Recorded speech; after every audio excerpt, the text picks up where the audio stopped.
thousands, literally thousands of people have heard him. But almost always we've heard him in the context of a Yom HaShoah service or a presentation. He's got 15, 20 minutes. And you guys who know Ozzy, he's got more than 15 or 20 minutes in his story, right? So he always says, well, you want me, Rabbi, you want me to only speak for 15 minutes? What have I got? I got a whole lifetime to tell. And so on Thursday, we have the opportunity for him to share his story, A, and B, to have a real nice Q&A. So everyone participating will be able to talk to him. And his story is, for those of you who have heard it, is incredible and moving and inspiring. There's a book we give to the B'nai Mitzvah kids called The Triumphant Spirit. It's a book that we give to these 13-year-olds saying, you know what, these are all survivors. And they came out of this experience not with evil or revenge on their heart or cynicism or despair. Rather, they said the best way to confront evil in this world, anti-Semitism, the teachings of bigotry and racism that they lived through in Europe and they would not tolerate when they came here to the United States. They said the best way to confront it is by being one of those who builds a better world. And they did so through education, through being a part of a community, building businesses, building friendship, building communities in a most positive way. So that book that we give, many of you have seen it, called Triumphant Spirit. Ozzy Sladek is certainly one of those who embodies it. So with that, let's study a little bit of Torah, this week's Torah portion. And I'd love to get your take. I'm sure we'll get a pretty decent conversation from it. Baruch atah Adonai, Eloheinu melech haolam, asher kiddushanu b'mitzvotav v'tzivanu la'asok b'divrei Torah. Praise to you, Adonai, our God, creator of the universe. You've sanctified us with mitzvot. You've commanded us to engage with words of Torah. So I'm going to bring up the share screen. This is how I want to do it.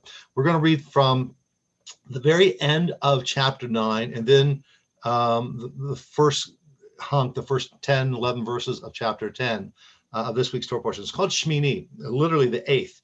It's the 8th day of the ordination ritual for Aaron and his son, specifically for Aaron, because Aaron's going to be the Kohen Hagadol, the high priest. Moses is his brother. Moses is the great prophet. Aaron's going to be the one who's going to be running the ritual, the sacrifices on the altar and the religious teachings and guidance. And there was an ordination process, a consecration process. And that happened on the 8th day of these rituals. Now, so this Torah portion begins with that ritual, and it ends on chapter 9 with this magnificent experience of Aaron blessing the people, and that's the beginning of the Birkat Kohanim. Those of you who recognize that term, that's the prayer that we recite, that's given in its verbiage in chapter 6 of the book of Numbers. Yivarechecha Adonai v'yishmerecha, Ya'er Adonai panav elecha v'choneka, Yisa Adonai panav elecha v'sem lecha shalom. May the Lord bless and protect you. May the light of God shine upon you so they feel God's grace. May God grant you the blessing of shalom, of wholeness, contentment, and peace. This is the priestly blessing, the duchen, and that would happen in traditional Orthodox shows where those who are Kohanim, they put the talis over their head and they raise their hands. The first time this was performed, and it was recorded in this week's Torah portion, and we're going to look at that chapter 9. Immediately what happens afterwards is this tragedy to Nadav and Abihu. So I wanted to read through it first so that we can get the full pericope, the full connection of that story. And then we're going to look at it with some commentary as we go back and forth. Okay, so let's bring this up. So I'm going to make this nice and large for everyone can read it nice. Do I have a volunteer? I promise to make it even bigger than that. How's that? I'll read it. Thank you. Aaron lifted his hands towards the people and blessed them, and he stepped down after offering the sin offering, the burnt offering, and the offering of well-being. Moses and Aaron then went inside the tent of meeting. When they came out, they blessed the people, and the presence of Adonai appeared to all the people. Fire came forth from before Adonai and consumed the burnt offering and the fat parts on the altar. And all the people saw and shouted and fell on their faces. Okay, that's that first example of Moses and Aaron having the blessing, but Aaron specifically lifting his hands and blessing the people. One of the key lines that the commentators will look at is that verse 24, fire came forth. Well, what happened beforehand, right? And there's some anxiety there on behalf of Aaron and the people. And so that's one of the subplots that's going on. Now we turn to the next chapter, chapter 10, a remarkable follow, because this happened all in the same day. Go ahead, Jerry. Now Aaron's sons, Nadab and Abihu, each took his fire pan, put fire in it, and laid incense on it. And they offered before Adonai alien fire, which he had not enjoined upon them. And fire came forth from Adonai and consumed them. Thus they died at the instance of Adonai. Then Moses said to Aaron, "This is what Adonai meant when he said, 'Through those near me, I show myself holy and gain glory before all the people.'" And Aaron was silent. Moses called Michael and Elzaphan, sons of Uzziel, the uncle of Aaron, and said to them, "Come forward and carry your kinsmen away from the front of the sanctuary to a place outside the camp." They came forward and carried them out of the camp by their tunics, as Moses had ordered. And Moses said to Aaron and to his sons Eleazar and Ithamar, "Do not bare your heads and do not rend your clothes, lest you die and anger strike the whole community. But your kinsmen, all the house of Israel, shall bewail the burning that Adonai has wrought. And so do not go outside the entrance of the tent of meeting, lest you die. For Adonai anointing oil is upon you." And they did as Moses had bidden. And finally, the last two lines. And Adonai spoke to Aaron, saying, "Drink no wine or other intoxicant, you or your sons, when you enter the tent of meeting, that you may not die. This is a law for all time throughout the ages. For you must distinguish between the sacred and the profane, and between the unclean and the clean. And you must teach the Israelites all the laws which Adonai has imparted upon them through Moses." Okay, so that's the section. Thank you, Jerry, for that I wanted us to look at. And as we went through it, what were some of the things that caught your attention? You go, wait a minute, this is a line that says, as Rashi would put it, darsheni. This needs to be interpreted. This needs to be unpacked, as we say in the modern world, to explore what it means. What were some of the things that caught your attention? Go ahead, Mark. Well, I always thought it was so weird that they could be trying to do good and they get killed for it. But the parallels here are God's explaining it to the people is that do what I say, even though it seems funny to you or irrelevant. But you have to do this because I told you, not because because you're putting your interpretation on what I meant to happen. Right. So perhaps there was an instruction that Nadab and Abihu violated because they didn't make sense of it. They said, well, this can't be right. And what does it matter? And their disregard of that instruction obviously had disastrous consequences. That's interesting.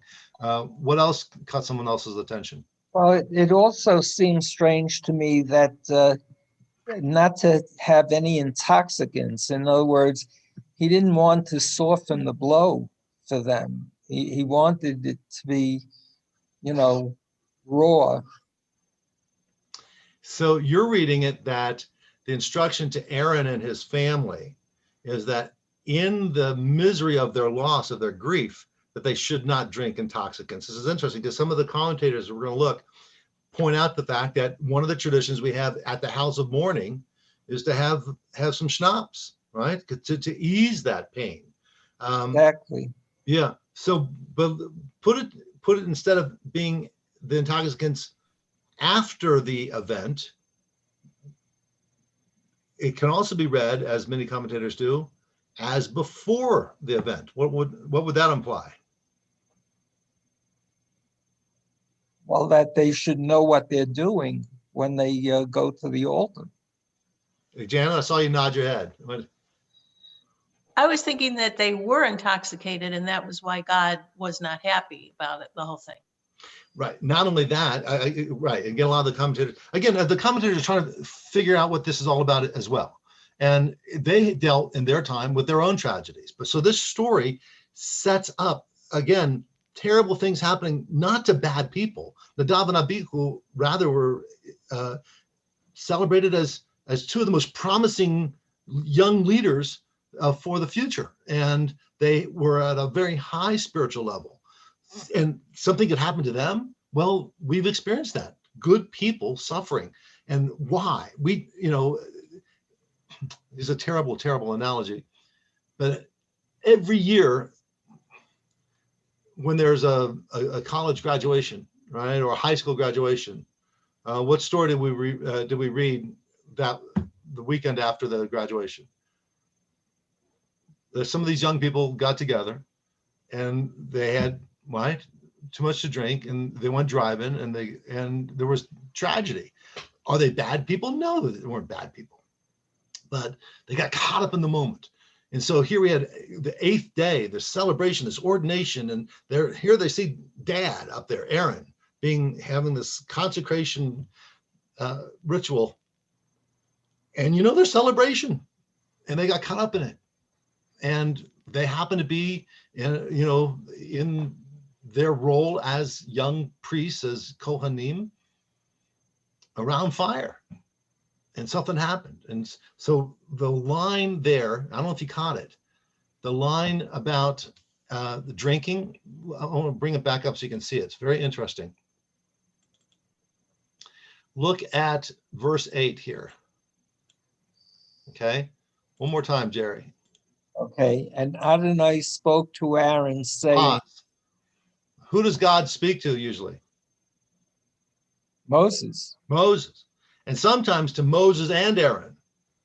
But this time it's Aaron, right? And that's the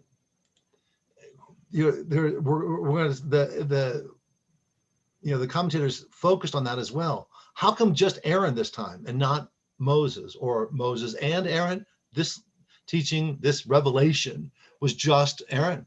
There are those in the traditional world who say the 5 books of Moses. Well, Moses doesn't appear until the book of Exodus, dies off before Deuteronomy, and his brother Aaron got some of the revelation as well. Go ahead, Arnie. Is there anything to consider in terms of they put fire in their pans and then they put incense on it? In other words, they're adding to the ceremony, which is a common fallacy in anybody in those roles. I think what better lesson is they do that in their history. That's why I kind of seen it. I've seen, because we've seen that even in our time where, suddenly they want to bring an opera singer to a synagogue, or, what I'm getting at. In other words, they're adding to what the law was at the time. And, you don't do that. And these guys are the guys that should know better. Right. Well, God is pretty swift about how he deals with it. Very good. If of course, there's volumes and volumes of commentary on all of this. So some of it deals with exactly that they put the incense there, and then they put the fire on it, and they're back and forth. And who created the fire? And so, of course, now that you brought it up, the truth is I didn't include those commentaries in this what we're going to look at this morning. But that's another dimension of it. The things that they added, not just bring alien fire, but they brought it in a way that was not instructed, and that can be dangerous too. Very good. Anything else? Okay, so let's look at Later on, Rabbi, later on, isn't Korach involved with the fire pans? Not yet. He will be later on in the book of Numbers. He's also of that Levitical family, and that's a very good point. But this one is that was more of a revolutionary kind of thing, where Korach and Datan and Abiram, where they representative of the tribe of Reuben, combined with Korach and his gang of who were dissatisfied with Moses and Aaron's leadership. They started a counter movement that was quite dangerous. That's not here. This is everyone being happy. This is everyone together, and we're celebrating Aaron, and disaster strikes, and that's what made it a tragedy. So let's look at some of the commentary.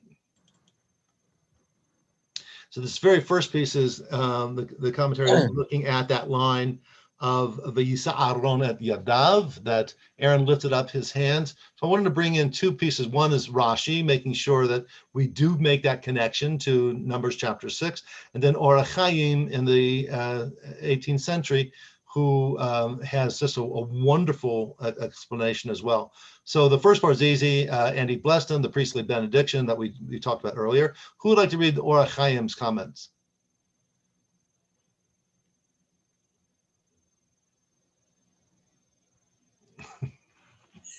I'll read it. There you go. Junior Allen.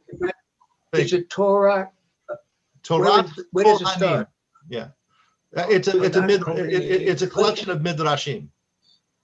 Okay, claims that the verse is truncated, and the words "he descended from offering the sin offering," etc., should have been written before the words "he raised his hand and blessed them." We therefore have to explore why the Torah chose this unusual sequence. Perhaps when Aaron raised that, the presence of God had not manifested itself by consuming the fat and meat of the altar by means of a heavenly fire. He may have felt that both he and the people had not yet completely exonerated from their respective share in the sin of the golden calf. He therefore considered himself as having brought a curse on the people by raising his hands already at this time and blessing the people. Aaron hoped to counteract the curse.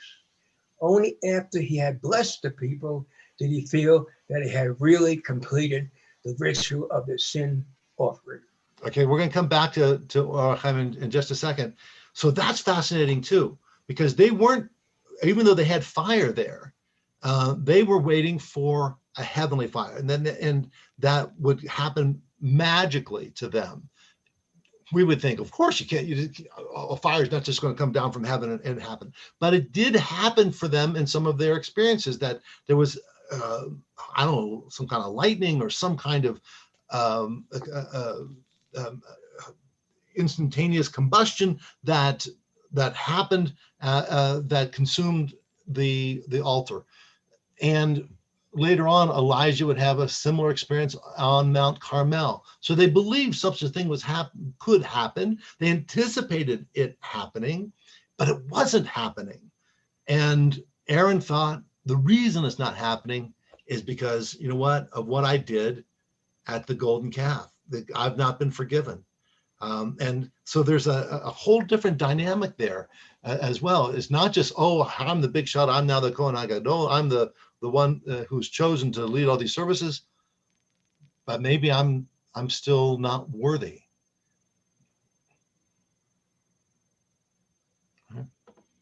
Okay, let's see what else he has to say. Alan, would you continue reading this next section of, this is again, Or HaChaim. He was able to descend. He was then able to descend from the altar, secure in the knowledge that he had done all he could. Perhaps the Torah wanted the blessing of the Israelites to include included in the procedure of offering the sin offering, because it also exonerated Aaron from his share and his guilt. The word Vayered may also refer to the spiritual descent when Aaron, that the he saw the Shekhinah. Shekhinah. The Shekhinah is the manifestation of God's spirit in this world. Had yet descended. Had not yet descended. Not yet descended. He felt reduced in stature, and he went down. Torah Kohanim on the verse reports Aaron as having cried out to Moses that the latter and commanded him to present these offerings on the altar only to the shame him with God. Had to indicate he had accepted these offerings. Moses that entered the tabernacle together with Aaron, and after they asked God to show mercy, the fire from heaven manifested. No, Materialized. Good. Yeah. Manifested. Yeah. Right. But it's again sort of an interesting psychological insight. Now, these commentators who were to the Or HaChaim in the 18th century, he's thinking back, and he's of course imposing his own imaginings as to what was going on in the head, and I think that's what we do when we read the Torah. If the text was just it, and all we had to do was look at it literally and understand it literally, then all we are bystanders. But what our commentators understood and are in role modeling for us is that we are partners with that text. We're interpreting that text. We're bringing in some of our own personal experiences to that text. In effect, then, we're helping to create that text. We're a part of that revelatory experience, making that text come alive, making it relevant. We're not reading just what someone else wrote and taking it verbatim. We are taking it and struggling with it, wrestling with it, turning it again and again, and trying to make sense of it according to our own experiences. And so looking at what Or HaChaim had to say, or what Rashi had to say, Ibn Ezra, or Sforno, or nowadays Nechama Leibowitz, or whomever else we're reading. Arnie. Just a little bit of an aside. Are we to assume from that interpretation that Aaron had never repented? Because if he hadn't, that's a long time to bear a grudge, even for Adonai, particularly if you're a high priest. If he had, then it makes even less sense. So repented or had been forgiven? He repented. He had hoped. I understand. Good point. He had repented. He had hoped he was forgiven. Right. And yet he doubted. Okay, let's put it in our world. Okay. Let's say I had unfortunate words with someone, right? And I said something that I regretted. It's only happened once or twice, or maybe a couple more times. Okay, but let's just say you put yourself in a situation where you said something that you regretted and you hurt someone's feelings, right? And you hurt them, and not physically, but you hurt them emotionally. And you go back and say, oh, I'm sorry, right? Well, maybe you really mean it. You really mean I'm sorry, but that's only half the package. What else has to happen? The other person has to accept it. Right, exactly. And even when they say, yeah, okay, I know you were just angry or something was happening, and I forgive you. Is it ever totally healed over? Can be, I suppose, yes. But there's always a little sense that, this person got really angry at me. That's always a possibility.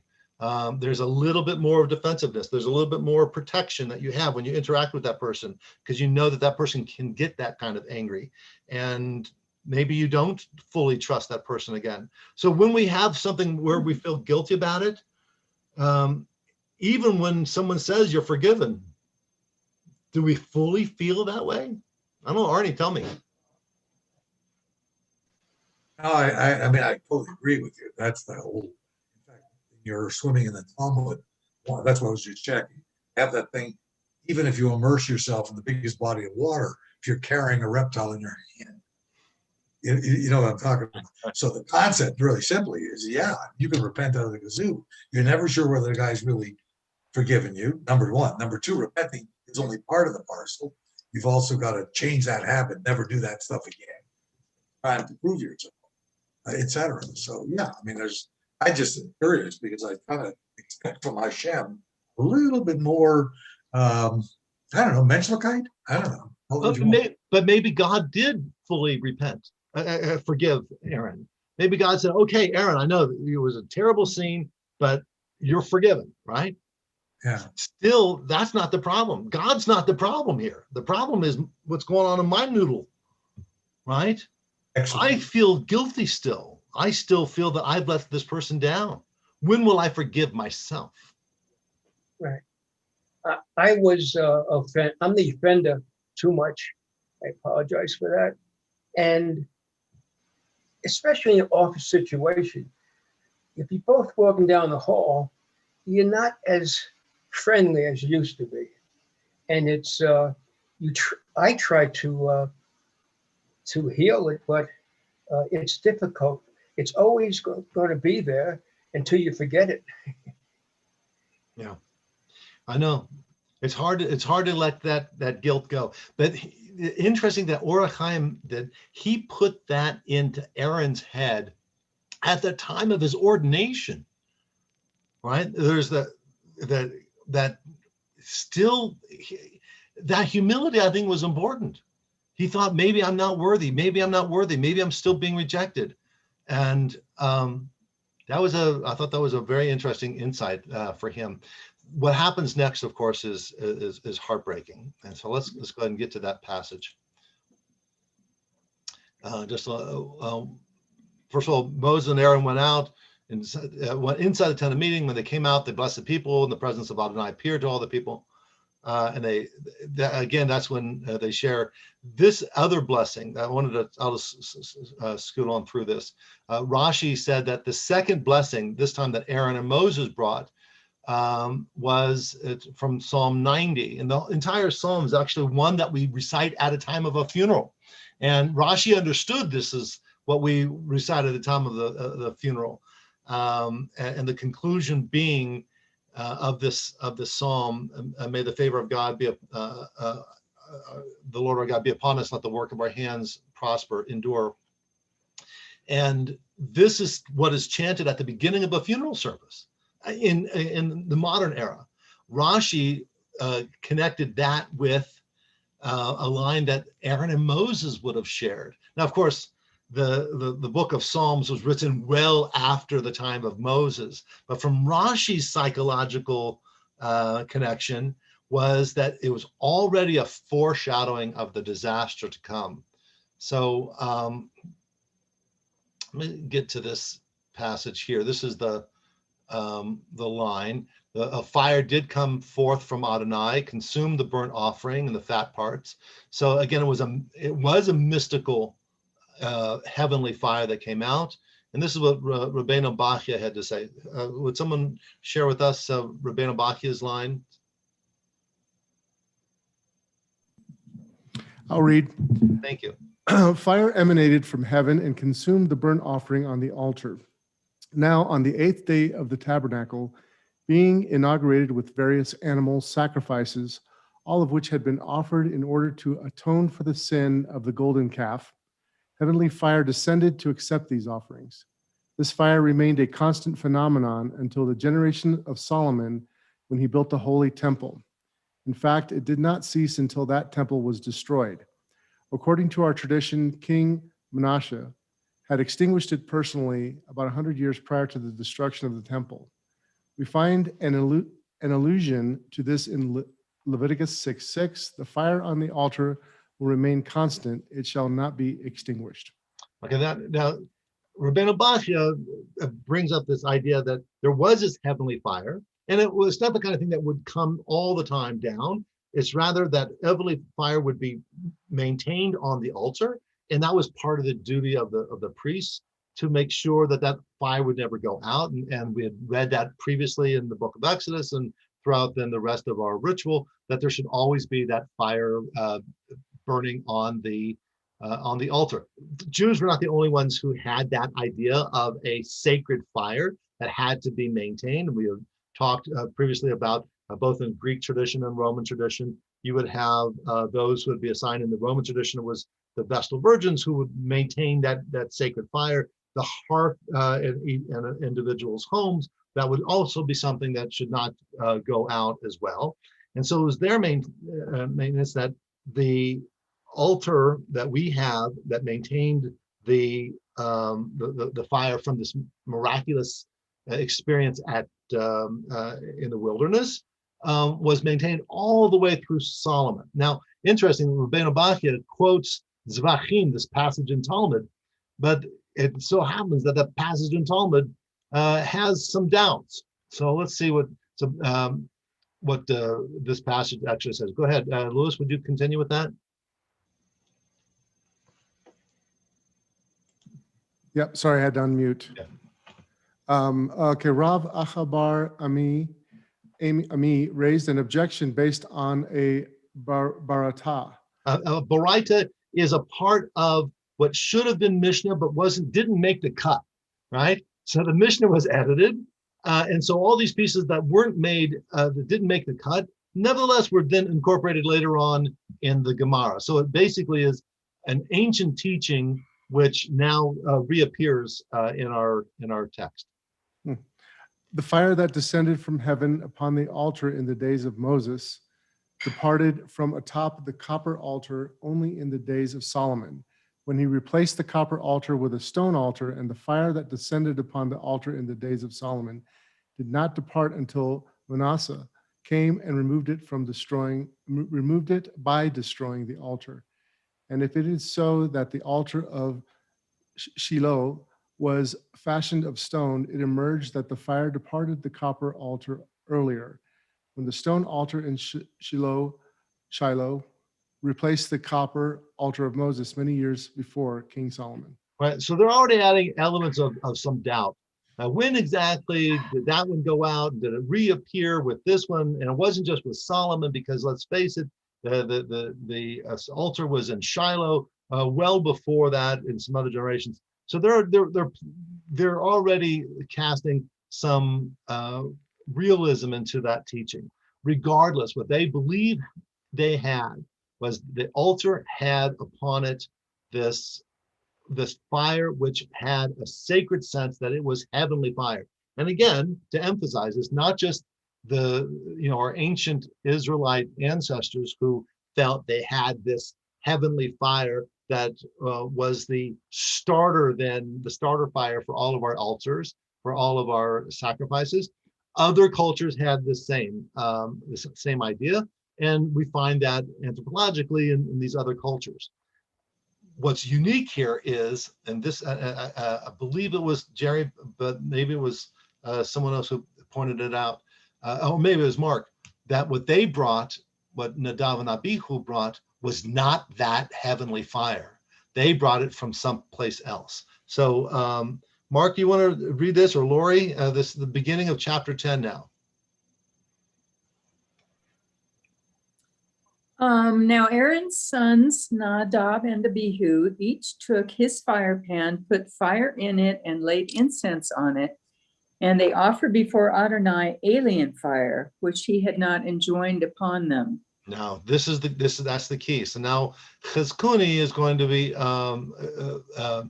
wrestling with this as well. Would you go ahead and read his comments? Which he had not commanded them to offer. The meaning, as opposed to the translation, is that he had commanded them not to offer. Proof to this is to be found in Exodus 39. Do not offer alien incense upon it.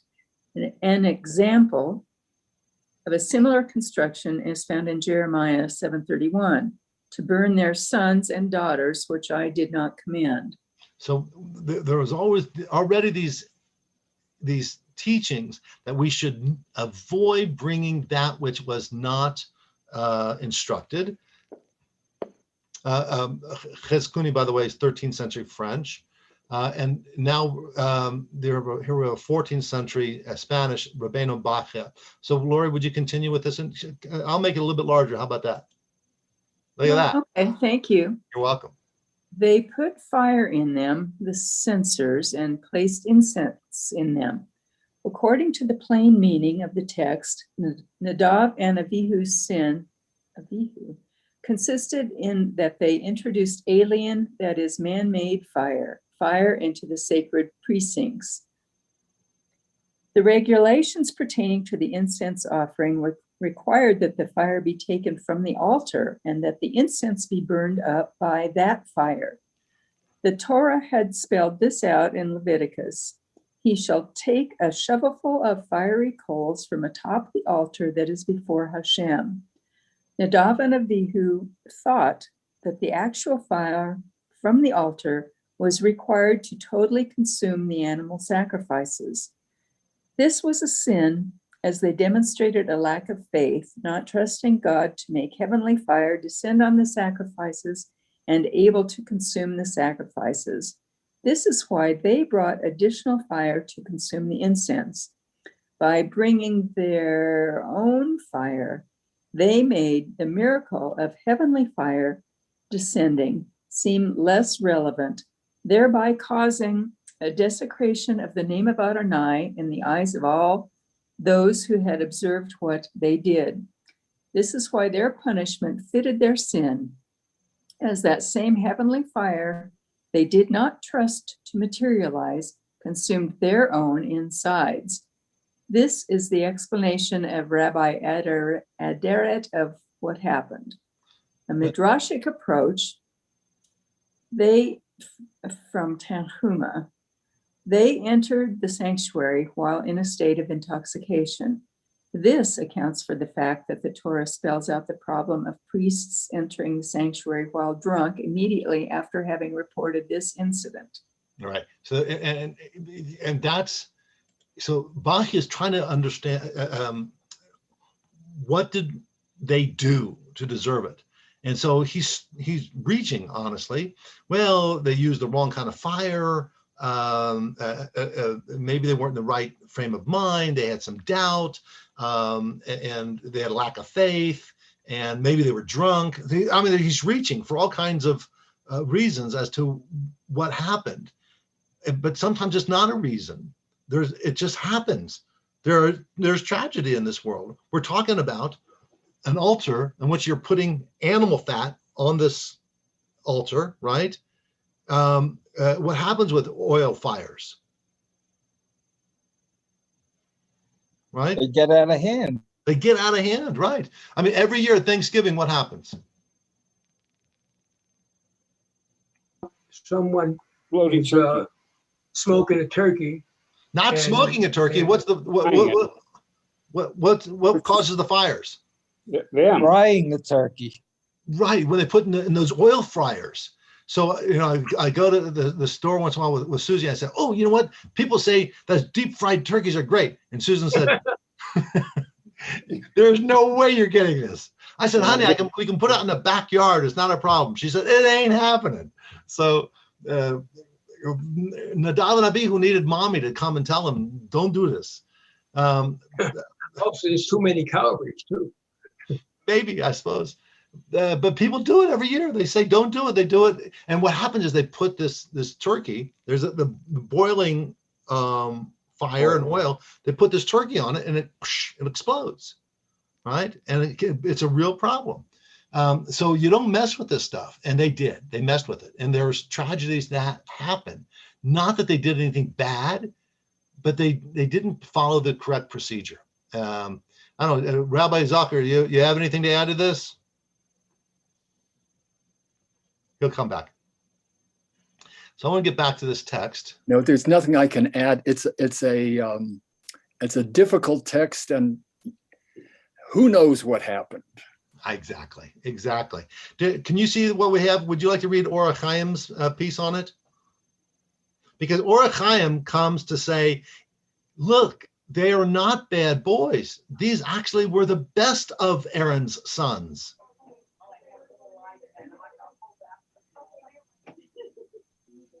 Anybody? It seems to teach that the place of their error was for two reasons. The first was that in becoming priests, they erred in their service. And this is implied in the text, beginning by saying these were sons of Aaron. The two of them thought that they were great in deeds and should be weighted like Moses and Aaron. And as the Zohar teaches, they were on a high spiritual level in the realm of deeds, hence they were called sons of Aaron. Nadav and Avihu, and this trait is not so for Eleazar and Itamar, to the other two sons of Aaron, that Torah does not refer to them as sons of Aaron. Yet they too are sons of Aaron, but they are not at the spiritual level themselves that Nadav and Abihu were. Right, and it's a beautiful teaching that Or HaChaim brings from the Zohar, which is this Kabbalistic interpretation of the Torah, that as opposed to trying to find reasons why Nadav and Abihu deserved it, that they lost faith, and they had, they sinned somehow. The Midrashic teaching is, no, they were at a very high level, higher than all of his other sons. It just happened. And of course, the text then, "V'tetzei eish milifnei Adonai v'tochalotam v'yamutu lifnei Adonai," and a fire came forth from Adonai and consumed them. Thus they died at the instance of Adonai. Here's what Rashi had to say. Rabbi, would you continue with this? Rabbi Eliezer said, the sons of Aaron died only because they gave decisions on religious matter in the presence of their teacher, Moses. Rabbi Ishmael said, they died because they entered the sanctuary intoxicated by wine. You may know that this is so because after their death, he admonished those who survived that they should not enter when intoxicated by wine. Right. So here's this setting. Rabbis from different generations wrestling with this, that they sinned, maybe they had wine, maybe the teaching in front of a teacher. That's an interesting sin, which not everyone accepts. And it's kivod rabo, that one should offer honor to their teacher, literally to one's rabbi. Why? That the rabbi was the teacher, and so therefore you don't come and teach a little sakdin, a little judgment or halakha in front of your teacher, because that may it may contradict your teacher, but it also is not the way things are done. If you have your professor in your conversation, make generous reference to your professor, who then may call upon you to share, but don't be so arrogant as to be the Budinsky. And it's somewhat formalized, very respectful, and that certainly is not a reason why those two boys died. And so they're still wrestling with it, and we're still struggling with it. I think that's why it makes it so this text so difficult for us, but also meaningful to us. I want to get back to this the conclusion of this, because we only have a couple of more verses. I want to get past Chizkuni here and Bachia, because we've mentioned all of this. Look at Moses' reaction to it. Moses' reaction is, "V'yomer Moshe el Aaron." Moses then speaks to his brother Aaron. Hu asher diber Adonai, and he said, "This is what the Lord said. Lemor b'pik rovai ekadesh ve'al panei chol ha'am ekaved v'yidom Aharon."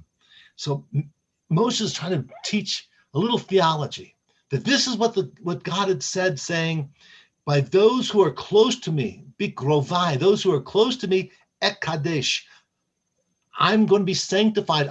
My holiness will become more evident by those who are close to me. But look at the word krovai, right? The word for sacrifice in Hebrew is a korban, that which is brought close. right? The whole idea from Leviticus is each of us will bring an offering close to God, and thereby being close to God, celebrate God's majesty and holiness throughout all the universe. But those who are close to me, Ekadesh, I'm going to be sanctified, and all the people will witness it, and my glory will be verified. So it was a midrashic theological teaching that Moses is given. His brother is stunned in grief in the text most eloquently. I think it's one of the most powerful lines in the entire Torah. Vayidom Aharon, and Aaron was silent. He was not looking for theology. He was not looking for explanations. He wasn't looking for teaching. He needed his brother just to give him a hug. He needed just to be consoled, not to be taught, not to have this terrible tragedy explained, as if we can explain anything that is so horrific. And the commentators will go on with this, and some of them said, like Rashi, that because Aaron was silent, he received a reward. And what was his reward? Is that the very next line is that the Lord spoke to Aaron and not to Moses about the not to be intoxicated at the time of the sacrifices. But I love that the Yidom Aharon as a metaphor for all of us, as a model for all of us, both as we are trying to comfort those who are mourning, never, ever, ever to try to explain or justify someone's death. I mean, to say, well, they're in a better place. Now, if you've gone to a number of funerals, you've heard that. And it always just breaks my heart to hear that someone would say to one who's suffering at a loss, that your loved one who just died is in a better place. What do you mean they're in a better place? It should be here. They should be right here with me right now. That's the better place. Don't tell me that they're better place. I just buried them, right? They're not in a better place. And not to offer theology. Well, they lived a good long life. You know? Well, who's it to say for you or how old was he or she? What does that matter, right? Don't look for explanations. Don't look for reasons. Don't look for justifications. They don't want that. They want love, some comfort, some security, not answers. The Yidom Aharon, silence is sometimes that which is most eloquent. And what else can we offer at the time of when we're observing the Holocaust? You know, there were reasons. Well, how come they didn't leave earlier? And if they would have done this differently, or it should not become a gab fest. You bring some food, express your condolences, and leave. I agree. Arnie. Yeah, that same lesson though is like the book of Job. It's that lesson. The tendency to want to explain why a bad thing has happened. Don't do it. I mean, I'm just amazed. I mean, this was a parsha that kind of read it, and boy, think how many different types of sermons created off this parsha. I mean, it's marvelous. Yeah. You know? But isn't that the Job model that's being repeated constantly? Shut your mouth. You know, there's nothing you can say at that. And kind of like Alan says, right. Just then shut up or get out of there. Yeah. No, your reference to Job is perfect, because Job's friends kept trying to find, what did you do? Just confess it and God will forgive you. Just confess it. They tried to find some reason and some mechanism by which he can be forgiven and overcome this. And that's not always possible. What did he say? Pardon? What did he say? Job. Job said when his friends, nothing. Yeah, you're right. Job said to his friends, actually, he did reply. He said, I didn't do anything wrong. And then God at the very end comes in and says, your friends are awful. You need better friends, right? Because they're blaming you and they should have known better. That's not, honestly, that's the lesson of Job, is that there's not always a reason. Because Job ultimately asks God, why? And God says, don't ask. It just happens. You're mortal. You're a mortal being, and the people that you love are mortal, and we're all going to die. So don't ask me why, or why this way, this one died this way, and that one died the other way. Don't ask me that question.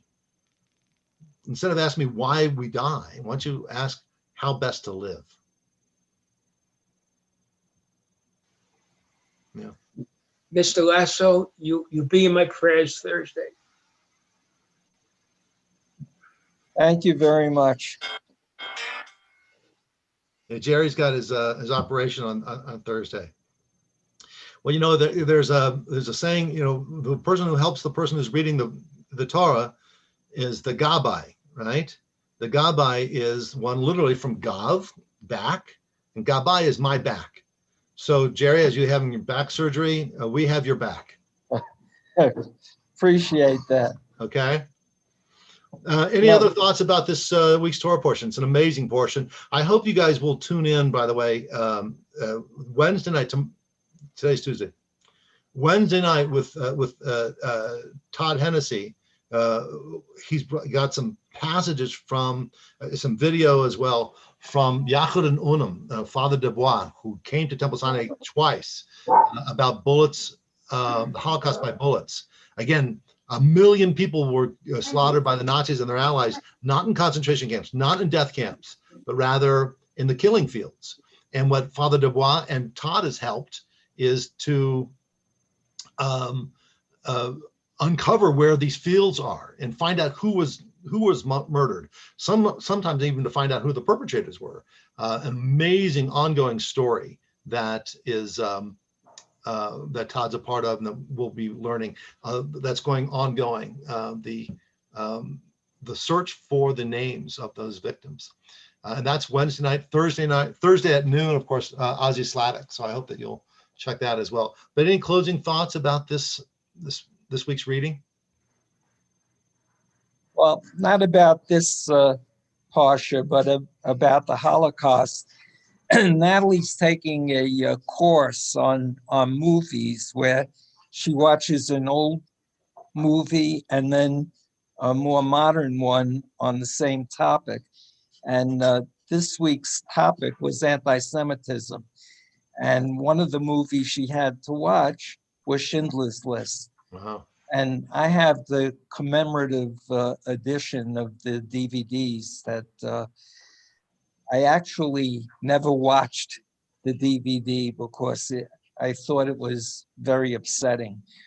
Well, we watched it last night, and after the movie, they had the survivors of Schindler giving testimony.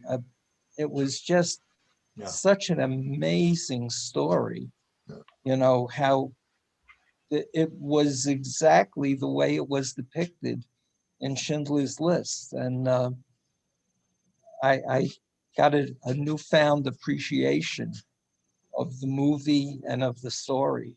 Right. At the very end, when they bring the actors out with the living survivors of that story at the very end, that's very, very powerful. Exactly. Yes. Yeah.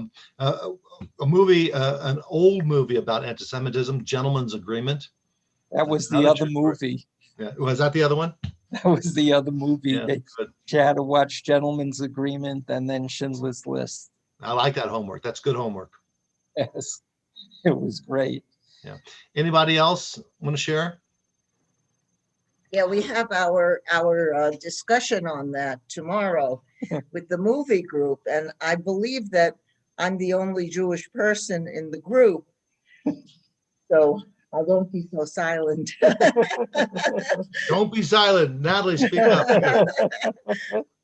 Anyway, and Jerry, of course, you're going to be on our prayers.